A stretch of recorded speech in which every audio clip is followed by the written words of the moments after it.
Good evening. Tonight we continue with the Cut Deep Turns 1 celebration. Welcome to Cut Deep Season 4, Episode 6.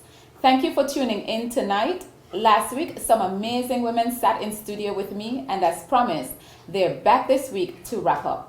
I want to thank them for sticking to their word and being back in studio with me tonight.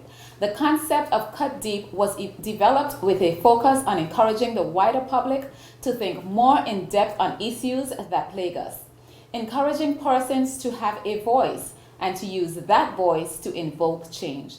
Cut Deep is an interactive platform cutting through the noise and political rhetoric. It is raw, uncut, challenging you to think critically. What do the issues mean for us? What part do we play? It is a platform that will move the Virgin Islands toward unified, integrated success. I want to welcome back Blossoms Flores as our support sponsor for Cut Deep. I want to highlight and thank those of you who continue to support this platform from behind the scenes. The Cut Deep 1-year anniversary celebration is sponsored by She Nailed It, Umi Fashions, and Caribbean Sellers. We'll take a short break and come right back with these fabulous ladies.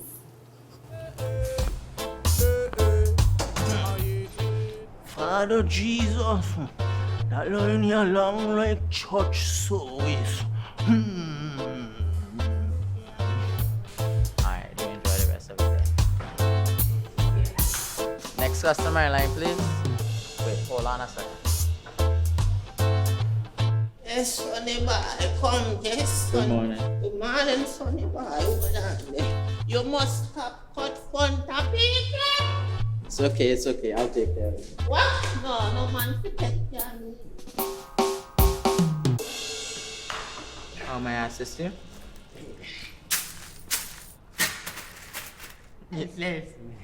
You want top of power?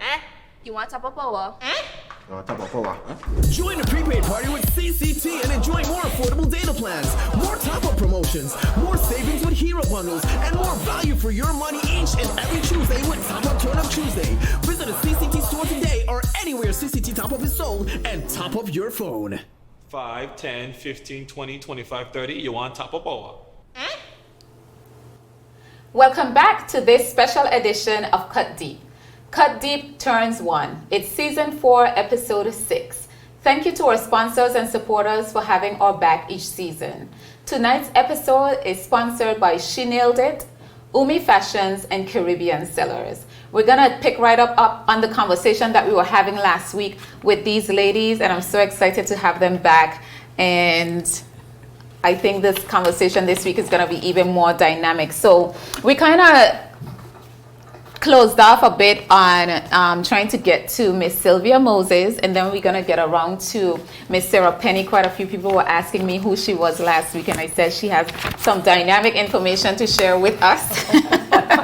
But we'll start with Miss Moses over here. So Sylvia, you were at the BVI International Affairs Secretariat, which was responsible for international relationships, flag protocols, as well as governmental protocols at events, etc. What I want you to do, especially when the governor and the premier is in attendance, so what I want you to do, you've talked about your entire career before, leading right into REMAX. So if you can just talk to us about that particular government, should I say entity? It's a department. A actually. department.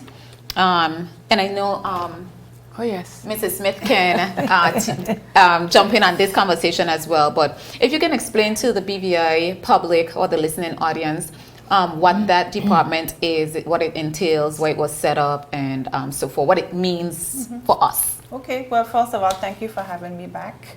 I did enjoy our conversation last week. So, yes, so to speak about international affairs, it deals specifically with the international relationship of BVI and other countries or other entities. And the foreign affairs of the BVI is handled directly to the governor's office. Okay. But coming out of our constitution, there was some responsibilities relating to international affairs that would, I guess, handed down or passed on to the ministers. And so those international relationships that those ministers are responsible for is where international affairs would come in, and we would deal directly with those through the Premier's office. So it's a department under the Premier's office. So is it like government to government? Is that what that department dealt with? It deals with like government to government relations? affairs, relations, or country. It could be relating to particular issues. We worked also directly with BVI Finance Center. In some cases, we dealt with tourism matters. So whatever it is, disaster preparedness, health, education, youth, the International Affairs Department would deal with those matters. Yeah. But in what type of aspects? So if the Premier has to do a presentation or there's a particular issue, again, let us say education. So if BVI wants to have certain individuals trained within a particular area, we would forge, or we might have a relationship, let us say, with CARICOM or UWI, and we would work with the Ministry of Education, like I say, country to country, and assist those individuals, getting whatever documents they need, whatever the matter is. So country to country or government to government, we would assist. And so that office would be responsible for something like BVI USVI Friendship Day in making that work and... Yes, most definitely. So on an annual basis, we would have the BVI USVI Friendship Day celebration. But behind the scenes, there are other matters that BVI USVI will have to deal with. And so that will be handled through our office. Okay. So we would make whatever calls need to be made between the Premier's office and the Governor's office, and facilitate those discussions. If the Premier has to do a presentation or a speech, we would work to get the information to put that presentation together. What are some of the protocols that would be in place if the Premier was at an event? You're looking at me.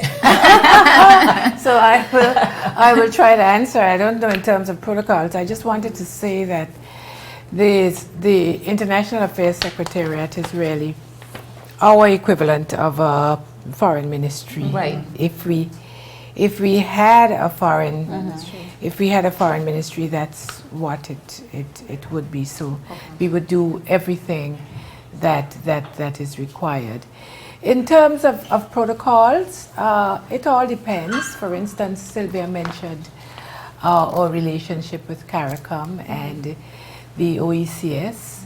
So once a year before COVID, not once a year necessarily, but once every several years, we would have meetings. In fact, once a year probably we would have meetings at various levels hosted by the British Virgin Islands, and so the International Affairs Secretariat would be responsible for coordinating all these meetings, including putting together whatever protocols are necessary, making sure that people are taken care of. They had their liaison officers and whatever else was needed to be done. In terms of correspondence, similarly, that would happen. Because of our direct relationship with the United Kingdom, we didn't really do, that would be done through the governor's office. But in terms of other countries, even, even in terms of China, in terms of Hong Kong, we've had persons like the ambassador to the UK coming here, and it would be done through the Premier's office, through the International Affairs Secretariat. We've had a very senior person from the Ministry of Trade in China, and all that would be done through the International Affairs Secretariat. So it's really a ministry because of our constitutional status, the fact that we're not independent. We put everything goes through the International Affairs Secretariat. And in addition to that, the department is also responsible for the BVI London House, the office that is there, as well as BVI House Asia. Okay. Yes. So we coordinate and work with them to ensure that the affairs of BVI within within London or UK, as well as over in Hong Kong, is, you know, we have direct relations that handle those affairs over there. Great. Flag protocols. One of the things that amazes me, and I guess maybe I look at this because I'm into marketing and branding, but the use of our flag, or are there like protocols? Maybe your office doesn't handle all of that, I'm not sure. But in terms of the usage of a flag and where it can be applied, and even at whether flying at half-mast and so forth, can you like kind of walk us through the protocols for a flag and the usage of a flag? I hope you can, Sylvia. I will tell you off. Well, Cindy, I'm not at that office anymore. Yes. Right, but yes, we had a protocol officer. So the flag protocol for BVI was handled, is handled, because it still exists, the department still exists, it is handled through what we call IAS. And so if the governor is in attendance to An event. event, the UK flag must be there. Okay. As well as the BVI flag. And of course, some organizations have their own flag. Right? So there is a protocol in which these flags are supposed to be Used. displayed. You can't just put up a flag any old how. Right. Certainly, if there is need for a flag to be flown half-mast, that request would have to go to the deputy governor's office. Okay. You get permission, and then it would be lowered, and the length of time, cabinet of course, would be included in that decision. So yes, there are protocols in using a flag, any country flag. You just can't use a flag, you know, any old how. There's respect that must go with it. Right. And I know that that, for example, the premier's official vehicle, if he's in there, the flag is out. If he's not in it, the flag is down. Is that the same for the governor? Does Yes. does his official vehicle carry the BVI flag or the UK flag? The governor has a specific flag Okay. that they would use. And yes, we weren't using it all the time, meaning our premier wasn't using the flag all the time. But I mean, you grow and you learn and you see what other countries are doing. Yeah. And so we have improved where when the premier is in his premier's vehicle, the flag would be flown. If he's not in the vehicle, then it's supposed to be properly Be rolled wrapped. up, and there's a cover that goes on it. And you will see this in other countries. Yeah, no, I love it. I mean, it's very regal. I like it. This, like I said, Cut Deep is an informative platform, an educational platform as well. So, surprisingly, there are a lot of things that we don't know. And I find these things out in conversations every day. And I try to educate myself and keep myself informed on a lot of things. So sometimes I'm taken aback when, I'm having a conversation and, people, they don't really know, or it's not something that's important. But I think everything in relation to the BVI should, But there has been a push to try to educate the public in relation to how the flags are used and why they're flown at certain ways. And if you would notice, a lot of the schools are public schools, and I think some of the private schools as well has bought into that, and you will see that the kids are out putting the flags up and then they're taking them down at a certain time. So I think it's getting better in terms of trying to educate the public on flags. And it builds country pride, I feel. It Yes, does. it does. I would think even with the upcoming holiday, that's a means of building pride. It's been renamed as something. Virgin Islands Day. Virgin Islands Day. It's no longer Territory Day. It's right? no longer Virgin Territory Islands Day. Wait, is that this Monday? Yes. Well, Yes. I didn't know that. You didn't know? And this is why, well, time gets away from us, and I didn't know Monday was a holiday. I'm excited now to think about what I'm going to do with my weekend. To instill, as it does, Sylvia said, instill Absolutely. Virgin Islands pride, and Yeah. to learn about where we came from, and where we are destined to go. Absolutely. Correct, yes. Even the national song, Yeah. Yes. and the what you call The it? dress. The cultural and everything. dress is it has a symbolism, but it Yeah. also builds pride. Right, yeah. I was at my daughter's, this is Willard Whitney School, and they had their prize giving on Friday, and in singing the national song and doing the national, is it the poem? They say it with so much pride and so They do, loudly. yeah. I close my mouth and I just listen and I allow them to. I just thought it was so beautiful. So yeah, these things are important. I had another question on the whole flags thing. So could I just put our flag on a t-shirt, or does that come through your office? Like, do you have to request to do that? I mean, I see people just do it freely, but I'm not sure if there's actually. Well, people do put the flags on T-shirts and what's not. But if my department, well, what used to be my department, sees that it is incorrectly done, we would certainly reach point out? out to them that, it's not correct. It needs to be whatever size or color. So yeah, we would reach out to folks and say, you need to correct something. Okay, sounds great. I'm going to take a short break on that, and I'm going to come right back. Is business slow, cash flow down, hosting an upcoming event? We can help.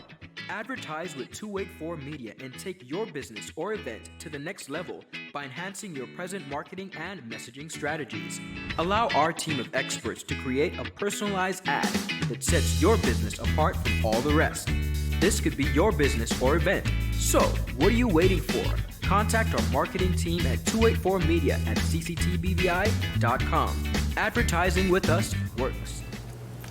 Welcome back to this special edition of Cut Deep Turns 1. It's season 4, episode 6. Thank you to our sponsors and supporters for continuing to have our back each season. Tonight's episode is sponsored by She Nailed It, Umi Fashions, and Caribbean Sellers. And let me just talk about Umi and Caribbean Sellers for a second. I'm wearing the same dress that I wore last week because I didn't give it justice.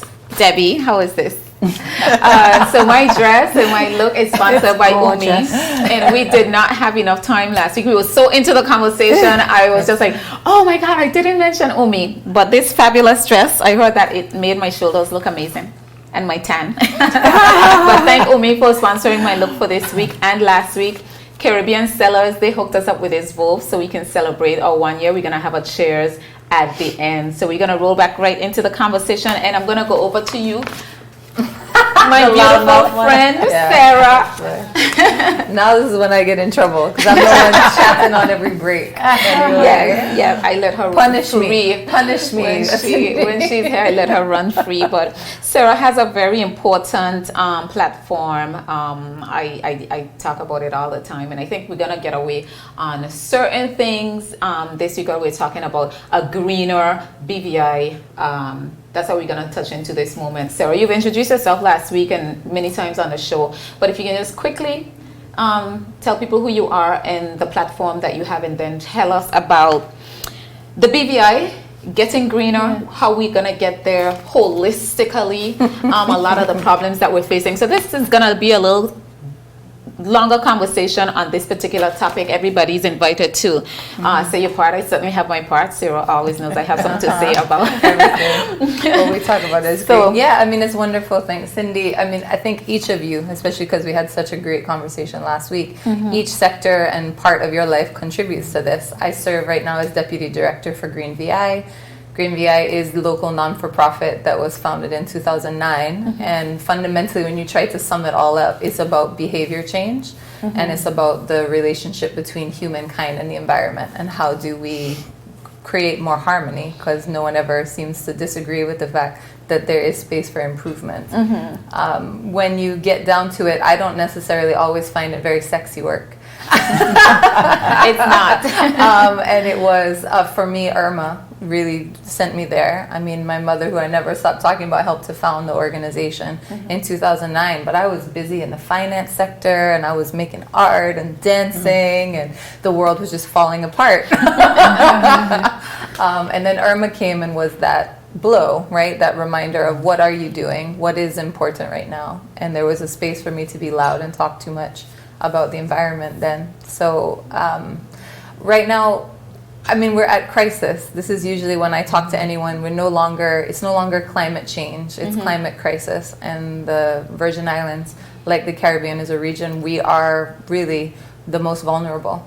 And often, I know my mother, when she would do drug education, throughout our community, it would always be the fact that the Virgin Islands, we were one of the most vulnerable to drug trafficking. You know what I mean? Like we had this great vulnerability because of our position, but we were the forgotten region as well. You wouldn't end up with resource for demand reduction. You wouldn't end up with resource for supply reduction. You were just the pass-through space. It's the same when it comes to climate change. We are the ones most directly impacted, and we typically contribute to the problem much less than elsewhere in the world. But we have to do something. And there is nowhere in the world that's responding rapidly enough. Yeah. But I mean, I guess I'm going to say fundamentally people need to do better. They need to participate in our democracy more, and they need to participate in their surroundings more. They need to participate in our social fabric more. You know, I could go on about this. People are inherently lazy. Yeah. But I can throw this in here now since we're going to talk about participation. Yeah. And I think I've mentioned it to you. I find since the lockdown and during COVID, and you can tell me if your volume has gone down, I find that the companies have fallen back on recycling. In terms of collection of both separating their bottles and cans and what have you. That's what I've seen. You mean like I see tons of businesses? cans and bottles and plastics and everything is going in the bin. Nobody's separating anymore. We had Is there a drop-off? We haven't seen it at all. I mean, I would say it's for anybody that wants to come and visit either of the We Recycle centers, what you'll be so inspired by, and we're looking for these moments, is what can be done voluntarily. There's no legislation telling people they have to separate their waste. Right. And yet you see how active a recycling bin is, and you go, wow, there's people that care, and they take that care and they put it into action. But yes, is it coming from the businesses? It's coming from individuals, yeah. Right. I'm thinking more homes are separating. But I wherever I go in terms of businesses, and I'm talking about restaurants and clubs. Right, but I do. If you go to a business and you see do. them putting anything in a recycling bin or a green bin, they're breaking the law. So let's get real about the fact that green bins are for residential waste. That is not there for a business. They are supposed to take their waste. No, what I mean is inside the business itself, where they're throwing everything inside of their one bin. Before, you would have found that a lot of restaurants and bars, they had the bins there and they throw their bottles, they had their stuff separated, but they're not. Yeah. Because I don't find a lot doing anymore. Well, I don't think you can say anyone, but I mean, I would use styrofoam more as a better example. A lot of people had started transitioning to Eco Islands products or compostable straws, dishes, everything falls back massively. And the reason is the cost differential, which it's hard to have a conversation with someone about how short-sighted that actually is, though. Yeah. But I think that that's something as well, too, where, as you said, we can do more. But I think that that's something that actually can be legislated with a little bit of effort. I mean, I'm seeing more of it done throughout the Caribbean. And I think that we sometimes just need to start with one simple thing. Yeah. Maybe it just needs to be just the straws. Yeah. But I know how resistant persons are to change, or even to try to make it happen within organizations. I remember I can reference the Tourist Board, where I simply tried to do the straw initiative. Right. But I couldn't convince my team members to come on board in terms of having a point for the SPARE to say, this is your project, you know. Right. And again, the cost factor on what the recyclables were was definitely something. For businesses to think about on the long term. Yeah, but that's where you have to have conversations about what do we value. Last week there was a lot of conversation about vision, and is there a lack of vision, and if you do value your health and the health of your natural resources, you sometimes have to spend a little bit more on something, but ultimately it will save you cost. And the bigger, I mean, what's nice to share right now is that we actually had a conversation with the Attorney General this morning. There's been a briefing note about a ban on styrofoam and disposable plastic foodware, which would include straws, and a duty exemption on the right product, a duty exemption on compostable products. I mean, there's some insanity in the fact that the duty right now on a compostable positive product to come into the territory is 5% higher than that of the plastic equivalent. But it doesn't mean it can't be remedied, right? Why is that? It calls for education. Right. Yes. I So, mean, people at the need highest to be level. So yes, people need to be educated Right. about these things. So, but we as individuals need to be a voice saying, I mean, you were part of it not long ago, but you know, when there was a petition for a ban on styrofoam, which started to activate the conversation.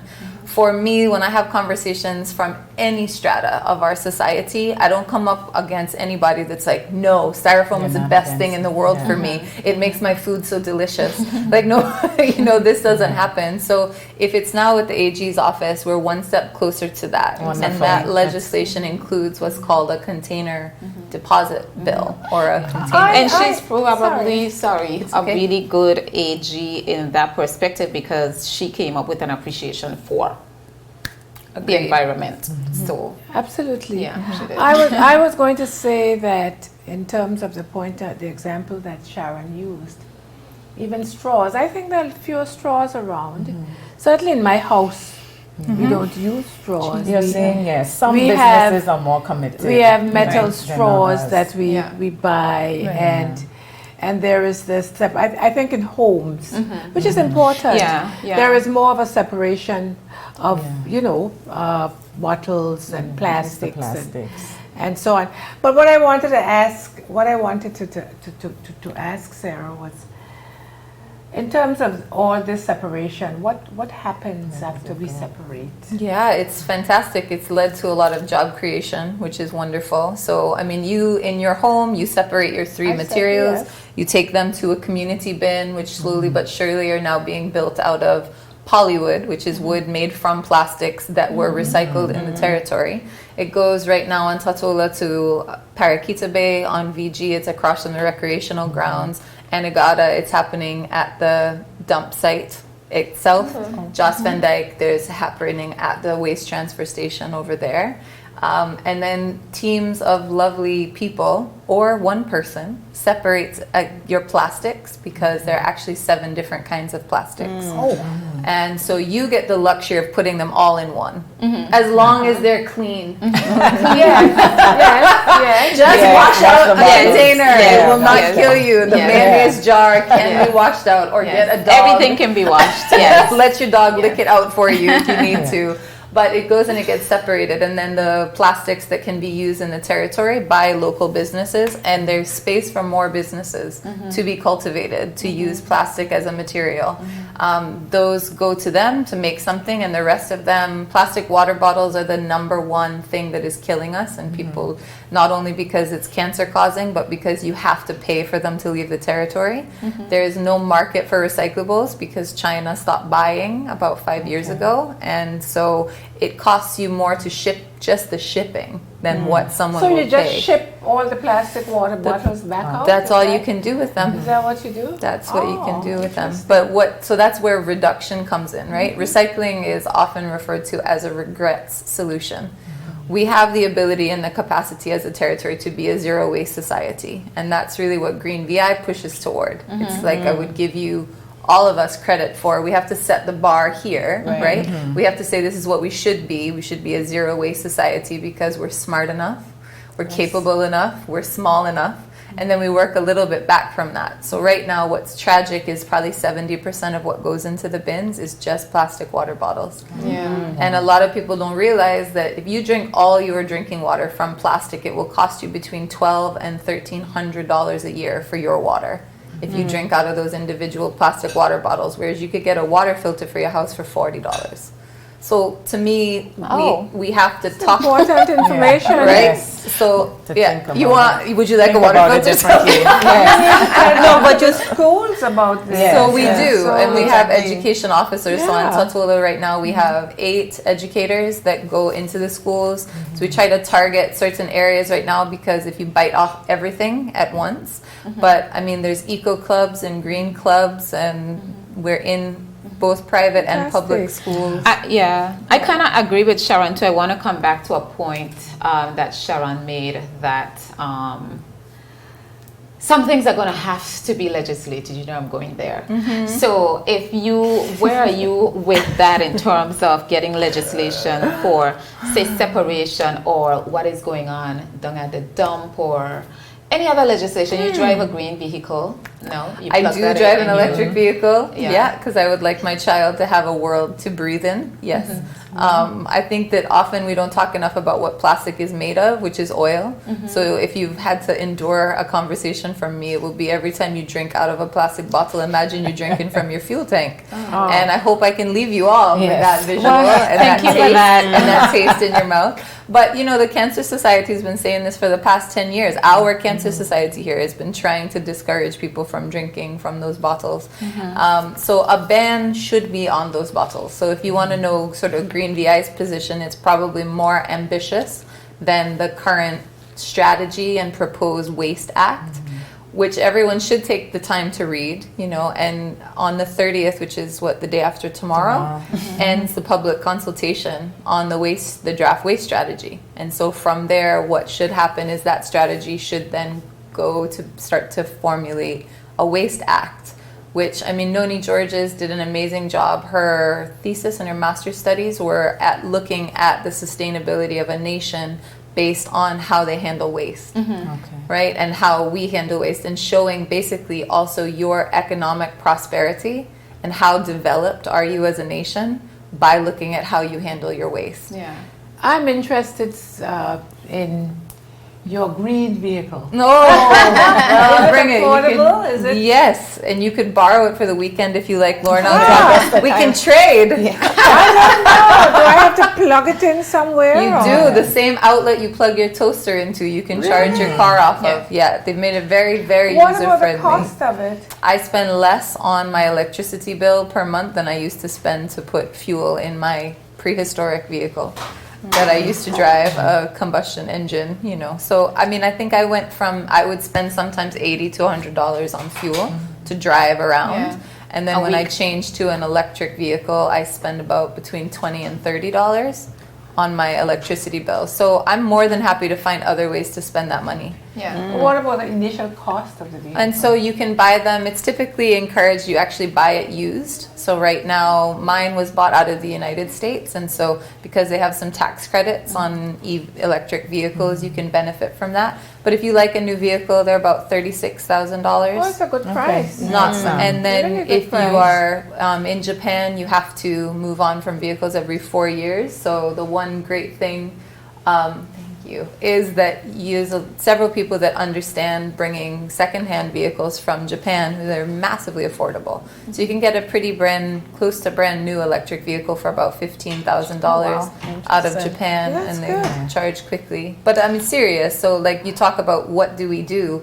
We have to see it. It's the same way that a lot of people after Irma went elsewhere in the world, Yeah. and they experienced recycling for the first time, or they saw an electric car for the first time, or they experienced something and they came home, And they and applied. that's why we put in for grant funding that there are 5 electric vehicles that Green VI manages for just this. Borrow it for a day, demystify it for yourself, see that it's not some pie in the sky thought, and yeah. Yeah, but Sarah, you mentioned something about residential bins being used by commercial businesses. Expound on that. You said something about it being illegal. Businesses are responsible illegal, for transporting yes. their own waste. You're not supposed to rely on green bins, and it's part of why we complain all the time about Department of Waste Management doesn't do this and 'Cause it's doesn't always do the that bins of and all foam. this kind of stuff, and it's because people abuse the system. Yeah. But is this illegal? It is Yes. not what those Yeah. bins It's, are. I guess it's just not enforced. Yeah, green Or bins. is it Yeah. anything else? Right, in the but beginning? Well, what is, right? Right. I asked a question because the other day when I went to take my trash out up at Lower Estate, there were actually 2 sanitation workers there. And the one guy, he was at his wit's end with the stuff that he had to put in the back of the truck. And he said, "Miss, I just need to vent." And he said, "We were here yesterday. Yeah. And every day you come, it's all this bulk, bulk waste." But there are And- quite a few bars in that area, in those areas. But they want, No. there were pallets. There were those It's people that pallets just that. dump But I the think bucket. too that there are some persons and even businesses who don't even really know that Yeah, they're it's not education. supposed to put business Right. waste in the green Residential green bins. Right. So again, It's yes, there's the education. lack of enforcement because some of the existing laws on the books doesn't necessarily have the teeth. Right. I mean, I used to be a little warden at one point, and I said, forget it, because you would be Yeah. tired writing up in that book, Right. and then Nothing. and then nothing happened. And the court system doesn't have capacity. No, I mean, we no. had a team member that we just had out for 6 weeks for jury duty. We had one of our senior project managers that we didn't have to do work because a court case took that long to go through. And I use it only as an example of how can a court even come to where it can handle other matters Yes. that are seemingly less pressing. I know this was raised recently that other countries in the Caribbean region will often dedicate one day per week where they only hear matters like Yes. waste, anything to do with enforcement that is relevant to green or social health or things like this. So it's a way we can do it, but I mean the education piece is key, and I feel Yes, like you've I spoken think it about is. it, educating people about the flag even, and how we just have to do it more and resource it more. But it has to also be done consistently and repetitively. Yeah, correct. We tend to do things for a short period of time then stop, when yeah. it's when it's in vogue to do it, and then 3 weeks later We're done. there's not one ad, there's not anybody talking about it. So Agree. I think this is a good platform as well, Cindy, for us to try to keep the conversations going. I'm not saying we need to come back for the show, that we can keep the conversation going. And See, people they're would falling think in love about with me. No, I agree with Sharon that there's need for an education, a consistent education program. I don't know whether your Green VI funds allow Well, it, but somebody Yeah. needs to do it. It's very important. It can't be anyone I'm learning else's some job. things here. Yay! Yes. Then I get to write that as Honestly. today. I achieved something. Right? But I mean, and sincerely, I don't know where we look to, right? Because our community relies on nonprofit organizations to do a lot of the heavy lifting when Yeah. it comes to social programs, and that doesn't mean it shouldn't be that way. In a way, Green VI is happy to take on But the they role need that more we will support. do education, but you have to meet each other halfway. Right. Like Yes. you have to put the container bill that's in that legislation is a funding mechanism for a recycling system. Green VI shouldn't have had to go and fundraise to run a recycling system for Yeah, the territory. correct. Our job should have been education and supporting new businesses. But agree. there was a gap. Yeah, so and you'd have to I'm fill sorry that. to take it to a whole different space, Cindy, but you actually probably appreciate it after I do. But when we reconfigured our ministries, to me that sent a signal. You know what I mean? Like if we're all of a sudden going to put everything together with education, and I have a dear friendship with Dr. Wheatley, and I so much respect for what they're trying to handle. But how on earth can you think that is manageable?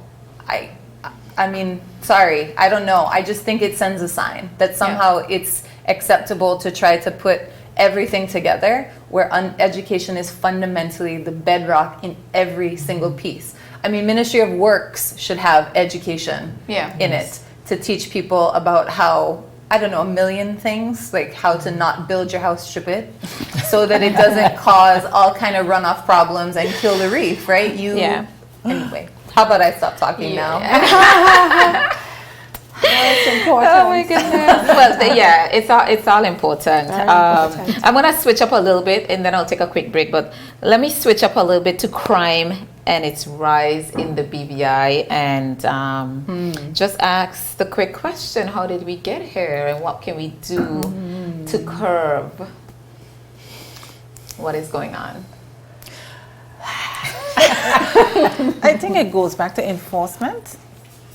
So we have legislation on the books, but for whatever reason, in many cases, they're not being enforced, right? So if you have to take a break. I think it goes deeper, a lot deeper than enforcement. I think that the fabric of our community has changed, of our society has changed fundamentally. In terms of, we talked about it a little bit last week, in terms of it takes a village to raise a child and so on. The values, the things that young people, that's where it starts. The things that they are embracing or not embracing are very different to 10, 20 years ago. The role models, they're not seeing them or they're not there. They go to church, so it's not the church. I mean, it's not that they do more. That the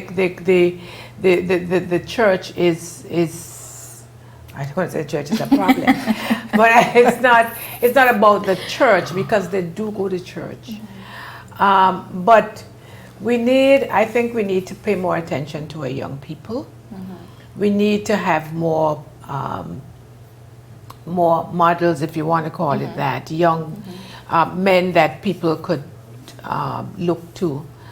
There are various things, I talked about the church, but there are various things in the church, for example, that like Mail, that helps young people. I am on the board of the Youth Empowerment Program that also works with young people and so on. But our young people, for whatever reason, have gone astray. I mean, if we go there, yes, but I think there's, as Lorna mentioned, we need to sort of, in a way, get back to basics. There's something called brought-upsy and good old home training. Yeah, I was gonna say that because I think that I like to call us the modern day parents that have ruined the society. But you have the modern day parent who just don't have the time. They're running behind this mighty dollar and the big houses and the social life and social status. And I think in all of that, we've forgotten our youth that they're looking to us. So if that's your lifestyle, then your child is going to look at you and say, well, all that matters is money. Let me see how to make this money, right? And I think they've been just forgotten in the whole scheme of things. Everything about them. Or that parenting is not just feeding your child and keeping them exactly. And it's the same reason you've lost agriculture and people growing things, is that it takes more time. It takes nurturing, takes time. Yeah. I mean, and we put them in front of these devices. Oh, go watch your iPad. Exactly. I was going to say that the television is a huge negative impact in terms of crime. Yeah. The rise of crime, and we don't supervise. No, correct. Our young people, our children, in terms of what they should be watching and what they should not be watching. There's a whole host of things. Yeah. And there's a lack of, as well too, I think that somewhere along the line we've lost the ability to have them socialize, properly. When sometimes you get a lot of the younger generation, sometimes in a conversation, they sometimes have difficulty in expressing themselves and getting their point across. And I think across the spectrum, it's the way that we're educating. Because education, at least in my opinion, should not just take place in a classroom, and it should not only be such a very big focus on math and English. And yes, they have their place, but what are we doing to have a full rounded individual who can, okay, it's nothing about, dumbing down your culture, but knowing when to speak properly, given the circumstance and the situation, how to present themselves. I've had instances where persons have come for an interview for a job, and I am, sometimes I am absolutely struck with just the way that they present themselves, or you ask a question. I like to ask, well, why do you want to work with us?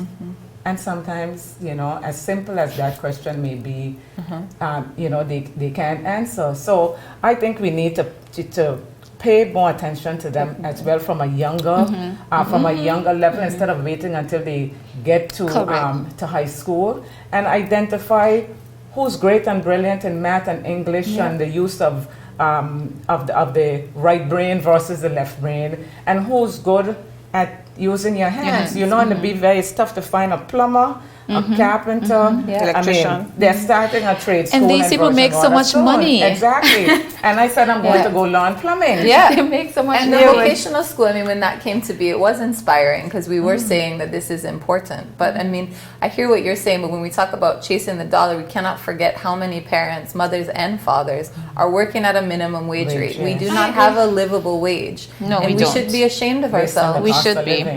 Ashamed of ourselves, what we expect people to. It's just, how can you? You could be a mother or a father with every intention of sitting down with your child for dinner every night or breakfast in the morning and having a conversation, but you have to take that double shift. You have to do that extra thing. There are children I pick up every single day to give them a ride to school. They have a mother who is exhausted. You see it in her face. She still has them clean and clothed and out the door, trying to get them to school on time, but you can see there's no way she has a capacity for more than that. Tough choices.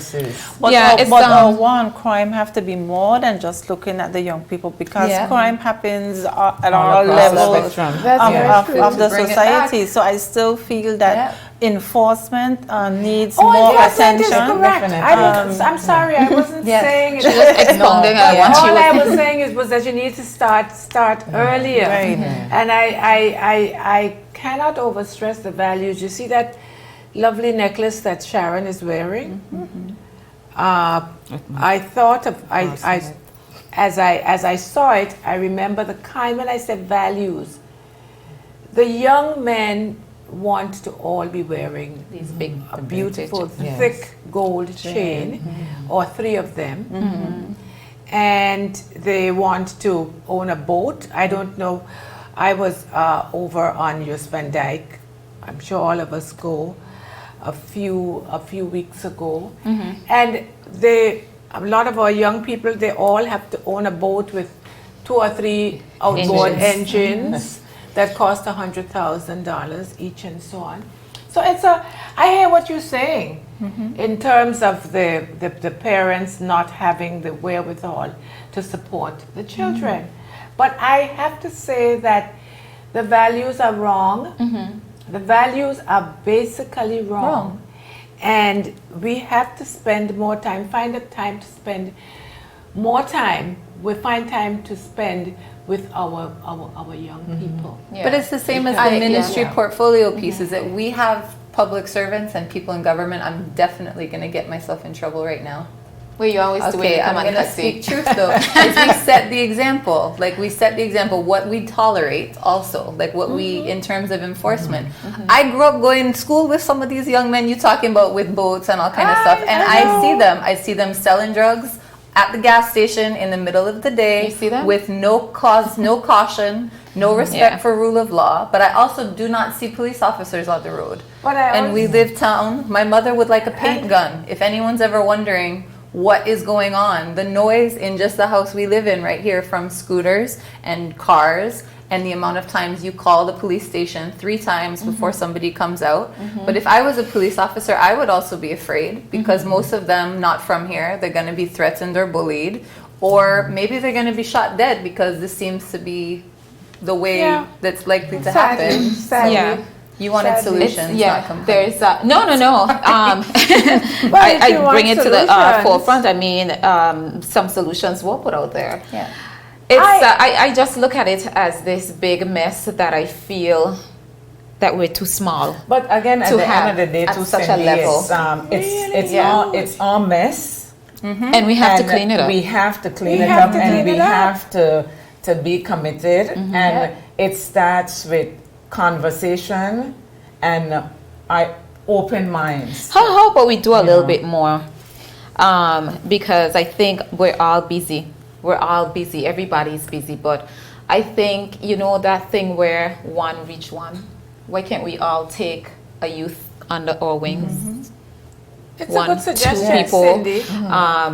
How many children do we have in the BVI and how many adults do we have? So maybe it's something to consider. I know that that fabric is really eroded. It's something that troubles me every day. Because if we can't get it under control, you know what's going to happen eventually. But you have those managed bars a lot and the of- windows that we don't find sexy on our $1 million homes. But I mean, They'd you've be right managed around so the many corner. people, I think, within this group of people, and you know that it's also important to acknowledge those that are not doing negative things, that are Yes. succeeding, and Absolutely. also empower them to be mentors. That, you know, see your youth that do have the values you're talking about, and how do you encourage them to believe in themselves as mentors early on? I'm going to say this Yeah. before I take a quick break. Yeah. I always talk about when I was growing up. You'd have the 1 or 2 person. I'm sure it was the same for you guys. Like you have the 1 or 2 persons in high school. You know that was the troublemaker. But now you just can't. It's like a pack of wolves. You can't pull out the sheep out of them, and everybody's doing what each other is doing, and it's great to be bad, and it's great to swear, and yes, I swear, but I'm an adult, but you know, but you just can't pull out. Yeah, I think we've just gotten to the point where we tend to glorify bad behavior. Yeah, it's really bad. It just seems as if that it's more accepted to be, you know, a bad guy than somebody doing good.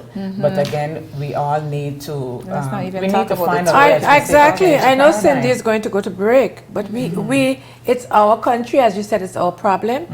We have to find a way. We have to solve come it. back, Yeah. Yes, there's the police. There is a fairly new commissioner of police, and I have every reason to think he's going to be effective, but it's our problem. Right, because at the end of the day, I don't want to feel as such a small society that we have to be a police state. No, You know what I mean? No. We've never been It's before. our problem. We shouldn't. We have to solve it. Go there, yeah. We're going to take a short break and come right back to kind of wrap up. I have one more fascinating question for these women, and we're going to come right back. They're scared. We'll take a break. Experts use their creative flair to design beautiful and exotic bouquets. We are the on-island wedding experts, and for boating enthusiasts, we can help you to add a touch of floral elegance, life, and color to your yacht, mega yacht, both locally and internationally. We've even worked with celebrities. At Blossoms, we continue to deliver smiles and watch our customers bloom. The wait is over! CCT Fire is here! Experience ultra-fast downloads, seamless streaming, and even more reliable connectivity on an all-new fire-blazing super-fast CCT Fiber network. CCT Fire, bring it home and upgrade today. The win! What in the hell? I'm freaking out! Is about these people. It's always a pleasure coming to you live and direct from the What's poppin'? What's really good? Davis has won it for the Lakers!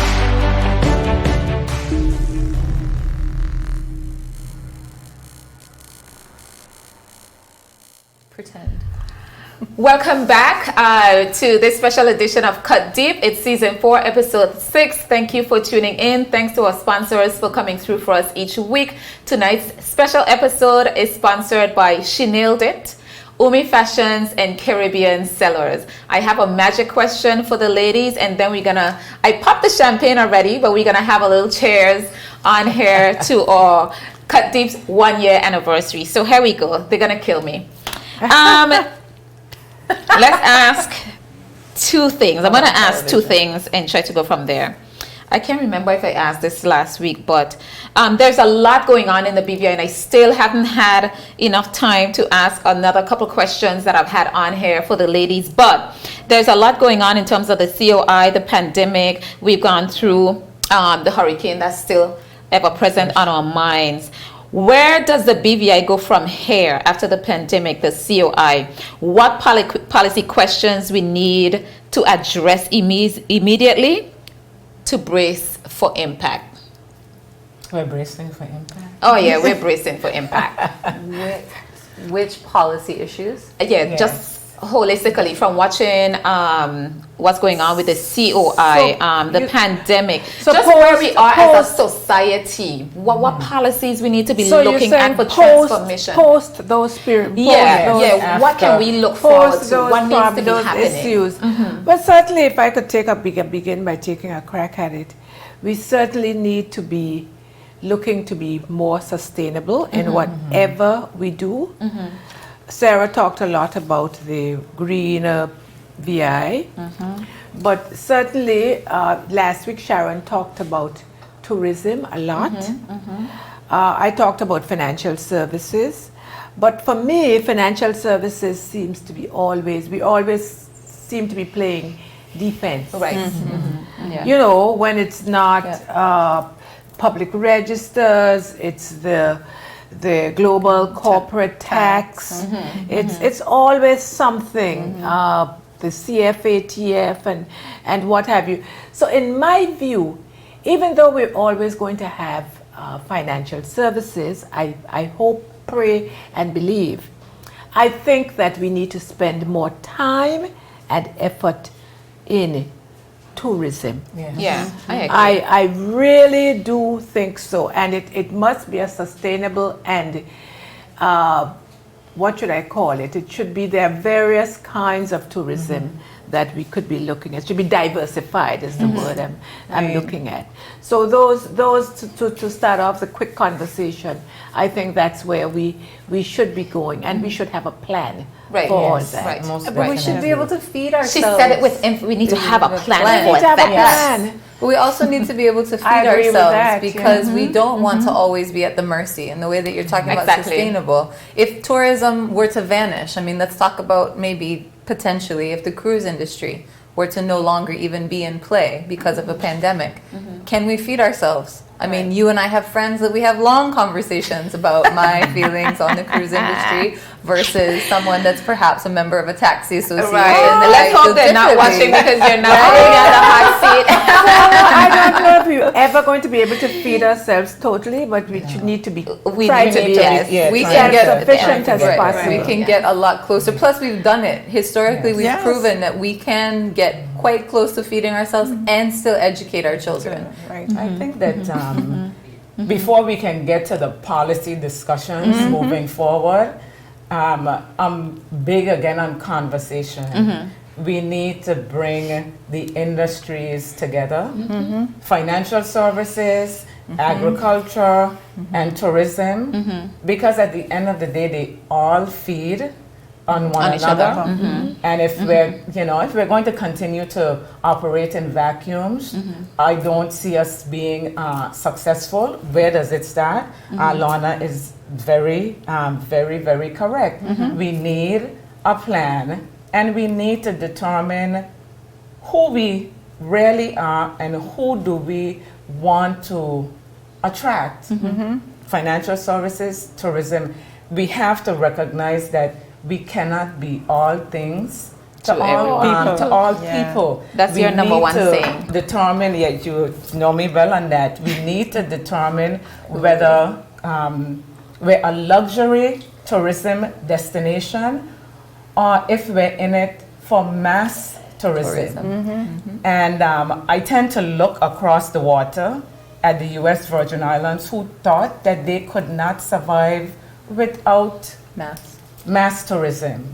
And they're surviving. It's a matter of, sometimes we say fish where the fish are, but we need to look at how do we move forward. And I think that a lot of that is initially starting to have everyone come together, or the players come together in a round table, so that you can't put a tourism plan or a financial plan together without consulting whether it's government, private sector, the partners. Tourism needs education because we need to see our own being the GMs, etc. When we're putting together business development plans with investors, we should not only be investing in jobs, we should be investing in education that sends our people away to be the facility directors, the spa managers, etc., so that we can have a bigger voice in the conversation that affects us. I welcome investors, yes, but at the end of the day, I always tell people, where do I have to go? I have nowhere to go but here, BVI. So we need to, policy that we're formulating needs to consider people and capacity building. That has to be very, has to be at the basis of what we do moving forward. And that's my you wanna have the last say? I think Sharon said it all, and certainly Lorna, we've got to have a plan. We must have plans to put forward whatever policies we must come up with post all these issues that we are facing as a people. We have always been a focused people, and I think we need to be a bit more focused and strategic in what we want and where we want BVI to go. So Cindy, in year 2, I know we're out of time, but year 2, you have a lot of work to do on this program, because there's a lot of conversations that need to be had. A lot of conversations that need to be had. It is very clear that, well, we're giving you goals. We're giving you deliverables. Exactly. And year 2 is going to be a historic year for the BVI thing. So yes, this platform is needed along with other platforms. But we're gonna wrap up on that, and I want to thank these ladies again for doing these 2 sessions with me. I feel very honored and privileged that they were here. I want to thank Blossoms. I want to thank Caribbean Sellers and Kevin. You're always there when I call. And she nailed it for my fabulous nails. And I'm not forgetting beautiful dress. And my gorgeous dress by Umi Fashions. And I love how it just accentuated my shoulders. Cheers, ladies. Thank you for being here. Cheers to you guys. To many more years. Happy anniversary. Happy anniversary. Happy anniversary.